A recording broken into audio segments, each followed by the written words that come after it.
मेरे YouTube channel पर मेरे सभी चाहने वालों का बहुत बहुत स्वागत। आज का जो हमारा टॉपिक है meaning of debit and credit according to English approach and according to American approach. तो किस प्रकार से what do mean by debit and what do mean by credit. तो डेबिट और क्रेडिट से आप क्या समझते हैं? आप सभी जानते हैं कि प्रत्येक व्यवहार का से एक खाते को डेबिट और दूसरे खाते को क्रेडिट अवश्य किया जाता है। अर्थात ईच एंड एवरी ट्रांजेक्शन का, एवरी बिजनेस ट्रांजेक्शन का एक डेबिट साइड होती है और दूसरी क्रेडिट साइड होती है। Left hand side of any account is called debit side and right hand side of any account is called credit side. जब भी हम किसी व्यवहार का लेखा जोखा करते हैं तो ये आप सभी जानते हैं कि हम एक खाते को डेबिट करते हैं और दूसरे खाते को हम क्रेडिट करते हैं। किस प्रकार से किस खाते को डेबिट किया जाएगा और किस प्रकार से किस खाते को क्रेडिट किया जाएगा। डेबिट मीन्स कि आप जितने, क्योंकि ट्रायल बैलेंस जब आप बनाते हैं तो आप देखते हैं कि ट्रायल बैलेंस के दोनों साइड का टोटल हमेशा बराबर आता है। जितना ट्रायल बैलेंस का डेबिट साइड का टोटल होता है उतना ही जो है ट्रायल बैलेंस का क्रेडिट साइड का टोटल होना चाहिए। और ये अब व्यवसाय की अर्थमेटिक एक्यूरेसी अकाउंट के बारे में बताता है कि जर्नल में की गई जर्नल एंट्री और लेजर में की गई पोस्टिंग, उसके जो बैलेंस निकाले उसके बाद यदि आप ट्रायल बैलेंस में उसको ले जाते हैं और ट्रायल बैलेंस का मिलना इस बात को इंडिकेट करेगा कि जर्नल में की गई जर्नल एंट्री और लेजर में की गई पोस्टिंग जो है वो सही है। तो what do mean by debit and what do mean by credit, तो ये आपको बताना चाहिए कि अकॉर्डिंग टू इंग्लिश अप्रोच और अकॉर्डिंग टू अमेरिकन अप्रोच के अनुसार किस प्रकार से डेबिट और क्रेडिट का मीनिंग होता है। तो सबसे पहले बात करते हैं इंग्लिश अप्रोच की। तो इंग्लिश अप्रोच की अगर बात करें तो English approach is also called double entry system. In double entry system each and everybody know कि प्रिंसिपल ऑफ ड्यू रिस्पेक्ट आपने पढ़ा था कि ईच एंड एवरी व्यवहार का दोहरा लेखा किया जाता है। जितनी राशि से एक खाते को डेबिट किया जाता है उतनी राशि से दूसरे खाते को क्रेडिट किया जाता है। अर्थात every debit entry must corresponding credit entry and every credit entry must corresponding debit entry. Every receiver A giver and every giver A receiver. इस बात का विशेष ध्यान रखें आप कि जब भी आप व्यवसायिक लेन देनों का लेखा जोखा लेखा पुस्तकों में करेंगे तो इंग्लिश अप्रोच के अनुसार आप इंग्लिश अप्रोच को जो एक्सप्लेन किया गया वो खाते से किया गया है। खाते के बारे में आपको बताया था अकाउंटिंग टर्मिनोलॉजी में कि खाता एक सूची है जिसमें किसी व्यक्ति, संपत्ति, आय व्यय से संबंधित समस्त व्यवहारों का लेखा जोखा एक स्थान पर किया जाता है। ये टी आकार का होता है। Left hand side is called debit side and right hand side is called credit side. खाता आप सभी जानते हैं account is statement of a particular person, particular head of income और expenditure, particular any other items और a specified period of time in a particular place. तो आप सभी जानते हैं खाता जो है वो टी आकार का होता है, इंग्लिश टी अक्षर का होता है। Left hand side is called debit side and right hand side is called credit side. Debit में एंट्री करने को बोलते हैं, अगर आप लेफ्ट हैंड साइड लिखते हैं तो उसको एंट्री को बोलते हैं डेबिट साइड, डेबिट एंट्री, और अगर आप राइट हैंड साइड में एंट्री करते हैं उसको बोलते हैं क्रेडिट एंट्री। तो इंग्लिश अप्रोच के अनुसार मैंने जैसे आपको बताया कि खातों के अनुसार खाते से जो है वो डेबिट और क्रेडिट का मीनिंग को एक्सप्लेन किया गया है। खाता एक सूची है जिसमें किसी व्यक्ति, संपत्ति, आय व्यय से संबंधित समस्त व्यवहारों का लेखा जोखा एक स्थान पर किया जाता है। खाता टी आकार का होता है। Left hand side is called debit side and right hand side is called credit side. तो ये थी आपकी English approach double entry system, जिसके बारे में बड़ा डिटेल अध्ययन जो है चैप्टर नंबर 4 में फिर पढ़ेंगे, क्योंकि डबल एंट्री सिस्टम में किस प्रकार से एंट्री की जाती है, किस प्रकार से अकाउंट में से बांटा जाता है, तो वो आप क्लियर पढ़ेंगे। परंतु उसके बाद बात करते हैं अमेरिकन। दूसरा हम बात करेंगे अमेरिकन अप्रोच की। तो अमेरिकन अप्रोच के अनुसार डेबिट और क्रेडिट का मीनिंग क्या है। अमेरिकन अप्रोच के अनुसार आप सभी जानते हैं कि खातों को जो है 5 भागों में बांटा जाता है। Asset, liability, capital, revenue and income, losses and expenses. आप सभी जानते हैं, आपको पता होना चाहिए कि असेट हमेशा ही डेबिट करने से बढ़ता है और क्रेडिट करने से कम होता है। जितने भी प्रकार के असेट आपने पढ़े, असेट हमेशा डेबिट करने से बढ़ते हैं। अर्थात increase in asset are shown on the debit side of an account. अगर असेट इंक्रीज होते हैं, इंक्रीज इन असेट, जितने भी असेट इंक्रीज होते हैं, यदि असेट इंक्रीज होते हैं तो उसे डेबिट साइड दिखाया जाएगा, shown on the debit side of this account. और एक decrease in asset shown the credit side of this account. आप सभी जानते हैं यदि आप असेट को परचेज करते हैं तो असेट इंक्रीज होते हैं। असेट जब भी कभी इंक्रीज होंगे तो असेट अकाउंट में उन्हें डेबिट साइड दिखाया जाएगा, और यदि असेट जो है डिक्रीज होंगे तो असेट जो है वो क्रेडिट किए जाएंगे। सेल में एसेट जो है डिक्रीज होते हैं और परचेज में एसेट हमेशा इंक्रीज होते हैं। तो जब भी कभी एसेट आप परचेज करेंगे, इस बात का विशेष ध्यान रखें कि जब भी कभी आप एसेट परचेज करेंगे तो एसेट परचेज करने से हमेशा बढ़ते हैं, एसेट इंक्रीज होते हैं, उन्हें डेबिट साइड दिखाया जाता है। और अगर आप एसेट को सेल करेंगे तो एसेट जो है डिक्रीज होते हैं। तो इस बात का ध्यान रखें कि increase in asset are debit and decrease in asset are credit. अगर एसेट डिक्रीज होते हैं तो उन्हें क्रेडिट किया जाता है और increase in asset are debit. उसके बाद दूसरा आपका आता है लायबिलिटी। आप सभी जानते हैं, आपने 3 प्रकार की लायबिलिटी पढ़ी थी, जिसमें आपने करंट लायबिलिटी भी पढ़ी थी, लॉन्ग टर्म लायबिलिटी भी पढ़ी थी और आपने कॉन्टिंजेंट लायबिलिटी भी पढ़ी थी।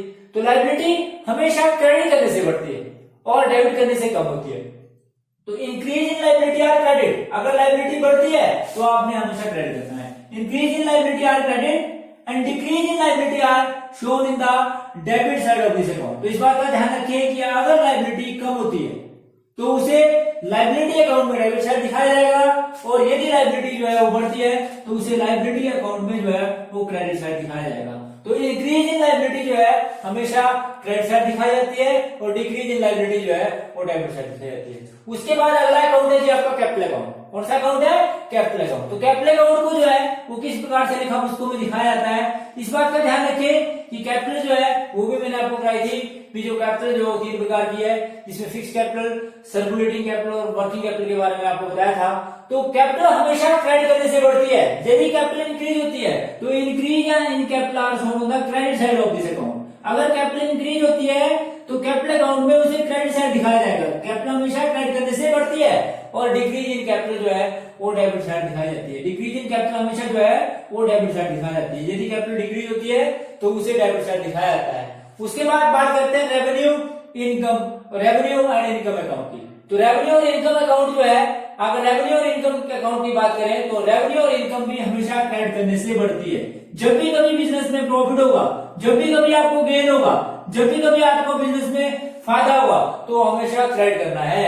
Increase in income are credit. और इस बात का ध्यान रखें यदि इनकम या प्रॉफिट जो है वो डिक्रीज होता है तो उसे आपने डेबिट करना है, तो उसको आपने डेबिट करना है। तो डिक्रीज जो हमेशा होगा वो डेबिट साइड दिखाया जाएगा रेवेन्यू अकाउंट में और जो इंक्रीज है वो क्रेडिट साइड दिखाया जाएगा। तो increase in revenue are shown on the credit side and decrease in revenue are shown on the debit side. तो इस बात का विशेष ध्यान रखें। उसके बाद आप सभी जानते हैं कि लॉसेस और एक्सपेंसेस, लॉसेस और एक्सपेंसेस। तो इस बात का ध्यान रखिए कि लॉसेस और एक्सपेंसेस जो है वो हमेशा डेबिट करने से बढ़ते हैं। यदि लॉसेस और एक्सपेंसेस इंक्रीज होते हैं तो उन्हें डेबिट साइड दिखाया जाएगा। जो भी लॉसेस और एक्सपेंसेस अगर इंक्रीज होते हैं तो उन्हें डेबिट साइड दिखाया जाएगा और यदि लॉसेस और एक्सपेंसेस जो डिक्रीज होते हैं तो उन्हें जो है वो क्रेडिट साइड दिखाया जाएगा। तो इस बात का ध्यान रखें आप कि अमेरिकन अप्रोच के अनुसार खातों को 5 भागों में बांटा जाता है: एसेट, लायबिलिटी, कैपिटल, रेवेन्यू और इनकम, एक्सपेंसेस एंड लॉसेस। तो इस प्रकार से इस बात का ध्यान रखें कि एसेट और एक्सपेंसेस लॉसेस हमेशा डेबिट करने से बढ़ते हैं। लायबिलिटी, कैपिटल और रेवेन्यू इनकम हमेशा क्रेडिट करने से बढ़ती है। तो जब भी कभी एसेट इंक्रीज होंगे, जब भी कभी एसेट इंक्रीज होंगे उन्हें डेबिट किया जाएगा। जब भी कभी लायबिलिटी इंक्रीज होगी उन्हें क्रेडिट किया जाएगा। जब भी कभी कैपिटल इंक्रीज होगी उन्हें क्रेडिट किया जाएगा। जब भी कभी रेवेन्यू और इनकम जो है इंक्रीज होंगे तो उन्हें क्रेडिट किया जाएगा और जब भी कभी लॉसेस एंड एक्सपेंसेस इंक्रीज होंगे तो उन्हें डेबिट किया जाएगा। इसी प्रकार से यदि एसेट डिक्रीज होंगे तो उन्हें क्रेडिट किया जाएगा। अगर लायबिलिटी जो है वो डिक्रीज होगी तो उन्हें डेबिट किया जाएगा। कैपिटल यदि डिक्रीज होगी तो उन्हें डेबिट किया जाएगा। रेवेन्यू और इनकम यदि डिक्रीज हुए तो उन्हें डेबिट किया जाएगा और यदि लॉसेस एंड एक्सपेंसेस जो है वो डिक्रीज हुए तो उन्हें क्रेडिट किया जाएगा। तो इस प्रकार से ये था जी अमेरिकन अप्रोच के अनुसार किस प्रकार से खातों को जो है 5 भागों में बांटा जाता है। डेबिट और क्रेडिट के मीनिंग पढ़ने समझने के बाद आज हम फिर अकाउंटिंग क्वेश्चन का एक और प्रैक्टिकल करेंगे, क्वेश्चन नंबर 5। तो किस प्रकार से जो है अकाउंटिंग क्वेश्चन का क्वेश्चन किया जाता है। जब भी आप अकाउंटिंग क्वेश्चन को क्वेश्चन करेंगे तो सबसे पहले अकाउंटिंग क्वेश्चन लिखेंगे बिल्कुल सेंटर में। पहला कॉलम सीरियल नंबर, दूसरा कॉलम ट्रांजैक्शन का, तीसरा column assets is equal to capital plus liability. आप सभी जानते हैं कि उसके बाद लाइन ऑफ डिमार्केशन लगा दी जाएगी। हमारी फर्स्ट इक्वेशन है, फर्स्ट ट्रांजैक्शन है starting business with cash of ₹25,000। तो जब भी कभी बिजनेस स्टार्ट किया जाता है, बिजनेस कमेंस किया जाता है या इंट्रोड्यूसिंग फ्रेश कैपिटल की जाती है या फर्दर कैपिटल इंट्रोड्यूस की जाती है तो एक तो कैश बढ़ता है और दूसरी कैपिटल बढ़ती है। एक कैश बढ़ेगा और कैपिटल बढ़ेगी, तो एक कैश बढ़ेगा और दूसरी कैपिटल बढ़ेगी। तो जितने से बिजनेस स्टार्ट किया, 25,000 से बिजनेस को स्टार्ट किया, तो 25,000 से कैश बढ़ा और 25,000 से आपकी कैपिटल बढ़ेगी। तो सबसे पहले तो आपका कैश बढ़ेगा और कैपिटल बढ़ेगी। फिर आपके पास दूसरी ट्रांजेक्शन दी हुई है, फर्नीचर परचेज। जब भी कभी फर्नीचर परचेज किया जाता है तो ध्यान रखें इस बात का कि जितने का आपने फर्नीचर परचेज किया उससे आपका कैश कम, आपका कैश कम होगा जी 2000 से, और प्लस आपका क्या बढ़ेगा, फर्नीचर। जो चीज आपने खरीदी वो चीज बढ़ जाएगी, और आपने फर्नीचर परचेज किया तो फर्नीचर बढ़ेगा। कितने से बढ़ेगा जी, 2000 से, जितने से आपने परचेज किया।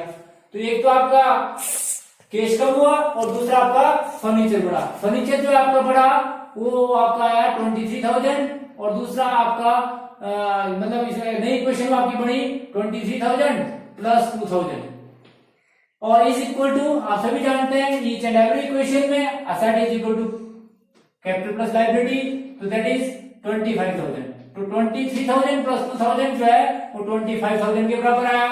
आपकी थर्ड ट्रांजेक्शन है कैश परचेज। जब भी कभी आप माल को कैश परचेज करेंगे, जब भी कभी आप माल पर कैश परचेज करेंगे तो इससे एक तो आपका कैश कम होगा, सबसे पहले तो आपका कैश कम होगा, और दूसरा आप सभी जानते हैं कि जब भी कभी माल परचेज किया जाता है तो आपका स्टॉक बढ़ता है, अर्थात गुड्स बढ़ती हैं। गुड्स बढ़ने का मतलब होता है स्टॉक बढ़ा। तो जितने से आपने माल परचेज किया उतने से आपका स्टॉक बढ़ा, और दूसरा आपका कैश कम हुआ।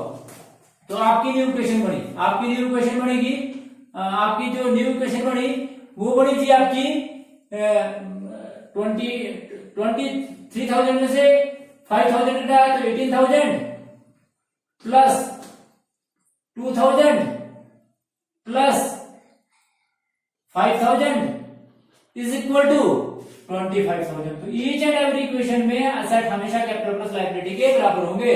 18,000 plus 2,000 20,000 plus 5,000 is equal to 25,000, 25,000 is equal to 25,000। तो ईच एंड एवरी इक्वेशन में असेट हमेशा कैपिटल प्लस लायबिलिटी के बराबर होंगे।